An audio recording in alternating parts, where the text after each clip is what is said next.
It was the kind of place that outsiders learned to avoid. A small town tucked away in the heart of nowhere, where time seemed to move slower, and the air carried an unspoken tension.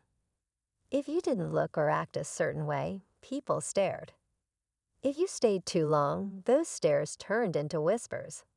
It wasn't something you'd find on a sign at the town's entrance, but everyone knew. This place didn't welcome change, and it definitely didn't welcome people who looked different.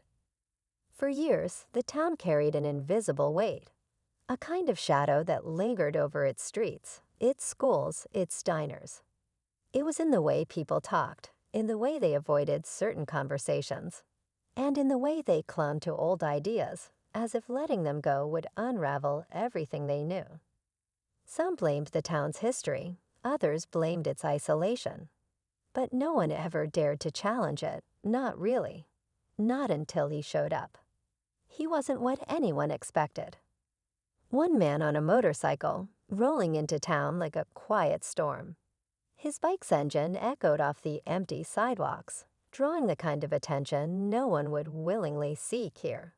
He wore a simple black leather jacket, a helmet that reflected the fading sun, and a calm demeanor that didn't seem fazed by the sideways glances and muttered comments.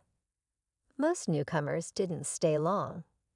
They'd fuel up their cars, grab a quick meal, and move on, sensing that something about this town was better left untouched. But this man didn't just pass through. He parked his bike, took off his helmet, and stepped into the world as if he belonged there. That's when people noticed. The man was black. The town had seen its share of visitors over the years, but none like him. Some of the older folks peered out from behind curtains, their faces a mixture of curiosity and unease. Others watched him openly, as if expecting him to do something, anything, to justify the weight of their stares. But he didn't. He simply moved through the town with a quiet confidence, nodding politely to those who dared to meet his gaze. The whispers started almost immediately. Who is he? What's he doing here? Does he even know what kind of town this is? Some were convinced he'd leave before sunset, that he'd realize this wasn't the kind of place where someone like him could stick around. But as the hours passed, it became clear he wasn't going anywhere. He sat at the diner, ordered a cup of coffee, and thanked the waitress with a kind smile that caught her off guard. He walked through the town square, pausing to admire the old clock tower that had long been a point of pride for the locals. He even helped a woman who had dropped her groceries in the parking lot, kneeling down to gather apples that had rolled under a parked truck. To some, his presence felt like an act of defiance, though he didn't seem angry or confrontational. It was his calm, his willingness to just be, that unsettled them the most. The town wasn't used to that. They weren't used to someone like him, someone who didn't seem afraid of the history they carried so heavily. But not everyone saw him as a threat. There were a few, just a few, who were curious. The waitress of the diner, for instance.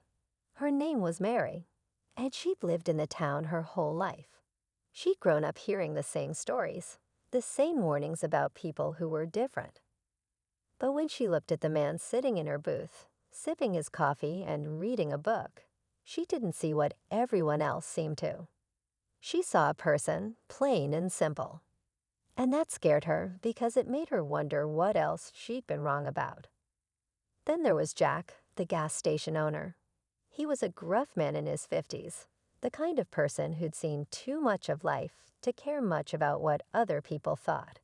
When the man on the motorcycle stopped to fill up his tank, Jack had a decision to make. He could treat him the way everyone else did, with suspicion, with distance, or he could do something different. And for reasons he couldn't fully explain, he chose the latter. He offered a friendly nod, and when the man thanked him, Jack found himself saying, "Safe travels." It was a small thing, barely noticeable to anyone else, but it marked the beginning of something the town wasn't prepared for. Because when one person softens, it creates a ripple. And ripples have a way of growing. But not everyone was ready for change. There were still those who clung tightly to the old ways, who saw this man as a symbol of everything they feared. Tensions began to bubble beneath the surface, and it wasn't long before whispers turned into confrontations. A few men from the local bar decided to make their feelings known, cornering him one evening as he walked back to his bike. What happened next would become the turning point for the entire town, a moment that no one could have predicted, one that would test the very fabric of their community. And it all started with one black rider who refused to back down. As the three men from the bar stepped into the fading light of dusk, their boots scraping against the gravel, the town seemed to hold its breath. No one was around to witness the confrontation, but the tension in the air could have been cut with a knife. The man on the motorcycle, James as people would later learn his name, was calm, just as he had been since the moment he arrived. He stood there, his hands in his jacket pockets, his face unreadable. The men weren't looking for a conversation. They had something to prove, not to James, but to themselves and each other. Fueled by their own insecurities and a lifetime of believing in the wrong things, they saw James as a threat, not because of anything he'd done, but simply because of who he was. "Don't you know where you are?" One of them sneered, his voice slurred from too many drinks.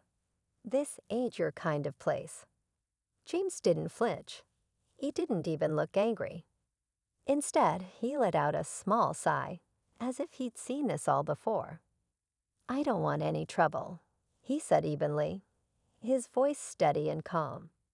But that wasn't enough for the men. They wanted a reaction, something to justify their misplaced anger. One of them took a step closer, his hand twitching at his side as though daring James to make a move. "What are you even doing here?" Another demanded. "You think you can just roll in like you belong?" For a moment, it seemed like time froze. James looked at them, really looked, and there was something in his eyes that caught them off guard.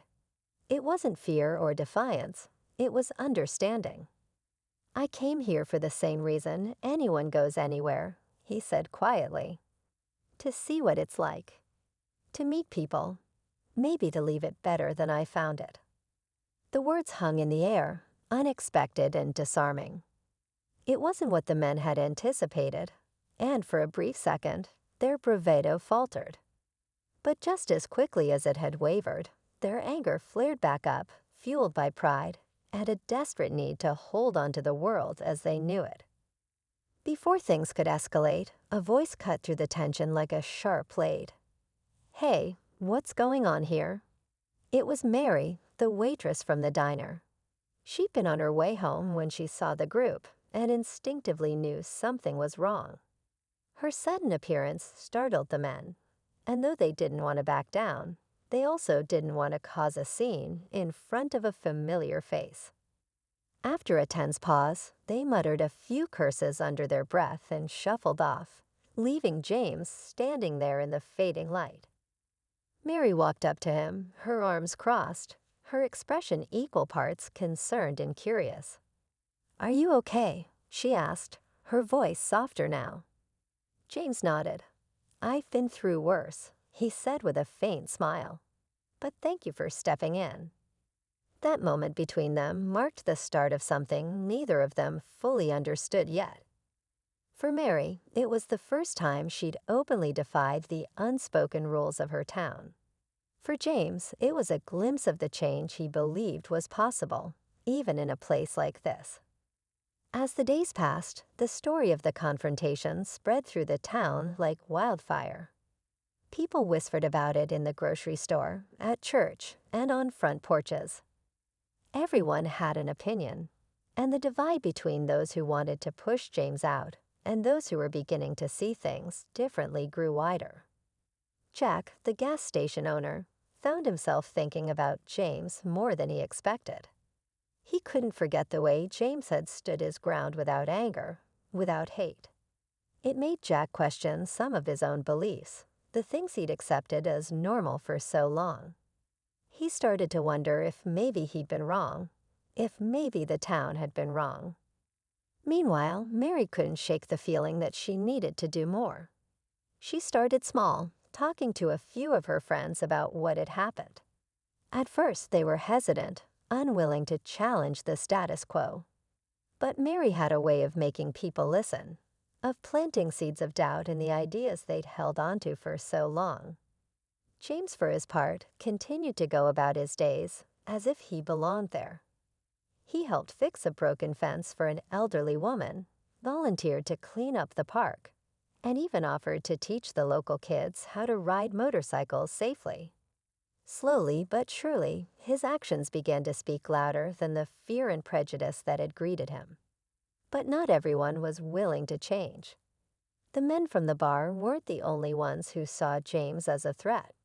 And as his presence started to challenge the town's deeply ingrained beliefs, the resistance grew.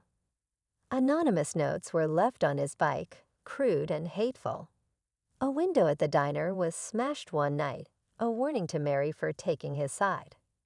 The shadow of the town's past loomed large, and it was clear that the battle for its soul was far from over. One evening, as the sun dipped below the horizon and the streets were bathed in a golden glow, James found himself standing in the town square.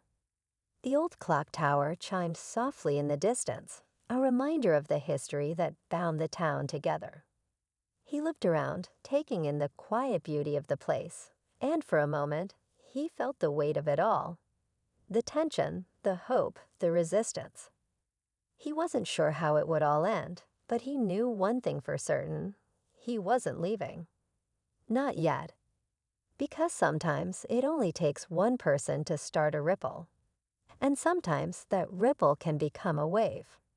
What James didn't know was that the biggest challenge was still to come, a moment that would force the entire town to confront its past and decide its future. And when it came, it would test not just James, but everyone who had dared to hope for something better. As the days stretched into weeks, James' presence in the town began to feel less like an anomaly and more like a test. The tension that had started with his arrival reached new heights when a community meeting was called. It wasn't official, just an informal gathering in the church hall, but everyone knew what it was really about. The unspoken topic hung heavy in the room. What should be done about James? People took their seats, murmurs rippling through the crowd. Mary was there, sitting near the front, her hands clasped tightly in her lap. Jack leaned against the back wall, arms crossed, his usual stoic expression masking the turmoil in his mind. The men from the bar sat together, their faces hard and unforgiving.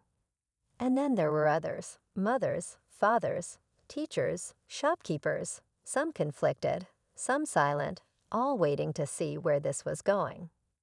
The meeting started under the guise of discussing community values, but it wasn't long before someone brought up James directly. "He's stirring up trouble," one man said, his voice loud and accusatory. "Things were fine before he came here." Were they, though? Mary's voice cut through the noise, surprising even herself. She stood, her cheeks flushed, her hands trembling slightly. Because if fine means living in fear of anyone different, then maybe we weren't fine at all. Her words were met with a mix of murmurs, some of agreement, others of disapproval. But she didn't stop. "James hasn't done anything but try to help. He's shown more kindness to this town than most of us have shown to each other in years. Why is that such a threat?" A man from the bar stood abruptly, his face red with anger. "You don't get it, do you? He doesn't belong here. He never will." The room erupted into noise, arguments, defenses, accusations flying back and forth. In the middle of it all, the doors to the hall creaked open, and James walked in. The room fell silent as every eye turned toward him. He stood there for a moment, his face calm but serious, before stepping forward. "I've heard a lot of talk about me since I got here," he said, his voice steady and clear. "Some good, some not so good. But I'm not here to fight anyone. I'm not here to take anything from you." I came here because I believe people are better than their worst moments, better than their fears. And I think this town can be too." His words hung in the air, heavy with meaning. Some people looked away, unable to meet his gaze. Others stared at him, their expressions unreadable. But before anyone could respond, the sound of shattering glass echoed through the hall. Everyone turned toward the windows, where flames were licking at the curtains. Someone had thrown a lit bottle through the glass, a Molotov cocktail, crude and deadly. Panic erupted as people scrambled to get out, but James and a few others immediately sprang into action. Grabbing a fire extinguisher from the wall, James rushed toward the flames, dousing them as quickly as he could. Jack joined him, using a heavy blanket to smother the remaining embers. Together, they managed to put the fire out before it could spread. When the smoke cleared, the room was silent again, but this time it wasn't from fear or anger. It was from shock. Everyone stared at James, who was now covered in soot. His jacket singed, but his expression resolute. "Is this what we want?" he asked, his voice raw with emotion. "To let fear and hate burn everything down? Or can we be better than this?" No one spoke for a long moment. Then slowly, Mary stepped forward, placing a hand on James' arm. "We can be better," she said softly, her voice steady. "And it starts now." Jack nodded, stepping up beside her. One by one, others began to follow, until a small but growing group stood with James. The divide in the room was still there, but for the first time, it felt like the walls were starting to come down. The days that followed weren't easy. The person responsible for the fire was never officially identified, but the incident became a turning point. Conversations that had once been whispered in secret started happening openly. People who had been too afraid to speak up found their voices, and slowly the town began to change. James stayed not because he wanted to prove a point, but because he believed in the goodness he'd seen glimmers of in even the most unlikely places. He continued helping where he could, building connections that seemed impossible when he first arrived. Mary became one of his closest allies, her courage inspiring others to question the narratives they'd grown up believing. Jack, too, found himself changing, his gruff exterior softening as he started to see the world through a different lens. The men from the bar didn't all change overnight, and some never did. But even among them, cracks began to form in the armor of their hatred. One of them, months later, approached James at the gas station, mumbling an apology that was more gruff than heartfelt, but it was a start. By the time a year had passed, the town wasn't unrecognizable, but it was different. The shadows of its past still lingered, but they were no longer so heavy. The whispers of fear had quieted, replaced by conversations of understanding.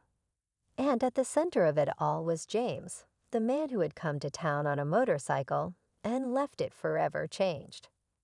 As James rode out one crisp morning, the sun rising behind him, he glanced back at the place that had once been so hostile. He saw Mary waving from the diner steps, Jack filling up a tank at the station, and a group of kids laughing in the park. He smiled, the sound of his engine roaring to life as he sped down the open road. Sometimes change doesn't come in sweeping gestures or grand moments. Sometimes it starts with a quiet, steady presence, a single person willing to stand firm and show others what's possible. And for this town, that one black rider had been enough to turn things around, one step at a time.